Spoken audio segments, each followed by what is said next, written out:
Well, back po sa inyo lahat. Papakalala ko po ang bumaba sa Burao at si Paulo Crisostomo.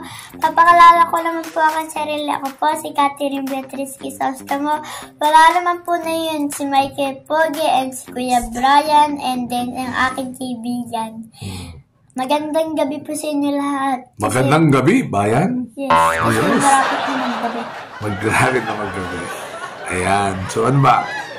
Wala kaming kasama si Beatrice. Mabuti marunong mag-record. Kami dalawa lang ang magkasama sa buhay. Yun. So ngayon, ano ba nangyari? No Sunday, si Michael Learns ay ang galing ng tip. Tatlo nila yung bukas. Pero si Michael, hindi ko na sinasama sa vlog. Siya na sikat eh. Hindi na ako. Insecure ako kay Michael. Inggit. Ayoko nang kasama siya. Bida na ngayon. Sikat na sikat si Michael ngayon. Nakakuha niya yung Madam Ruby. Diado. Alright. So, ano ba? Tuesday races. Welcome to the Rabano Racing Festival. Ito, biro lang po. Maka-Rabano Racing Festival. Wala pa nga dito si Mami Karim's Melody. Yan. Pag nakita niyo sa programa, kalaban si Cheese the Gold. Alright. So, sabi lang mukha madali karera, pero ba nagbiyahe si Boss James, patay kayo lahat. Sigurado patay lahat ng scientists. Ayan. Malay mo naman. Race number 1, lamang, magandang dilag, second choice, charm campaign, 4 and 2. Alright. So, 4 and 2. Alright. Race number 2. Skylaber, parang biyahe ng mga karanto, baka ilaban. Pero pag lumaban siya, makapapalaban na rin siya kay Great Angie, problema, aparato. So, 1 and 3. Kasi Quincy solo aire, pero 1 and 3. Alright? Alright. Ito, nagsimula na po mula race 3. Rabano Racing Festival. Marias Legacy, hindi ko na po paano napunta dito yan. Sumigunda pa yan kay Heroes del 96, mga tinalo yung mga MyStar. Na tinalo sila Kentucky rin. Tapos ang kalaban lang, especially Tokyo Dumba, tsaka Lucky 322. Very bad. Ayun, mabiga. Ayun nga lang, pag pinatalo to, talagang wala na. Sobrang na. Pero, hindi mo matatalo, tingin ko. Tokyo Rumba, 1-4 pa, express lane. Hindi ko alam kung ano mangyayari. Basta, lamang siya. Marias Legacy.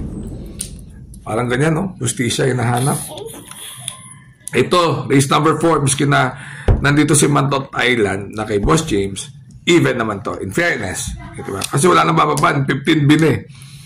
So, first choice ko full of alibi. Second choice ko si Mantot Island, 1 and 3. Alright. Ayan. Diba? Race number 5, ito. Red Hawk na rin ako. Ito medyo, kasi pag mababa nga, magulo. 15. So, dos ako, Red Hawk. Second choice ko yung Dancing Queen. Ayun. Alright? Race number, quick vlog lang eh, no? Oo nga, no? Quick vlog, 1, ilang ka race? 1, 2, 3, 4, 5. Race number 6 na. Ano pa ba sasabihin natin? Pwede best shot. Little Annie. Hindi ko alam yung Nobel Promise kung mabuti, pero Estorque nasa kayo. Pahinto-hito. 2 and 4 na lang tayo. Best shot at Nobel Promise. Sana wag ibiyahe. Kasi pag binahe, patay kayo. Sa last race, ito po, may kabayo po ako, Lemon Bell. Pero hindi ko po maintindihan paano nakababa si The Accountant dito. Nung lumang rating base, number 11 niya, kalaban si Israel, tsaka si Carmela Slav, tsaka may Jopay. Biglang makakalaban si Lemon Bell. So, medyo argabyado tayo. Pero laban lang.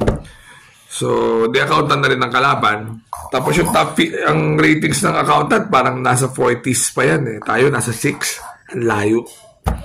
Malayo. Yung top feeling naman, tinalo niyan, grupo nila Teposi, tsaka ratings 16 to 21. So, kalaban din siya.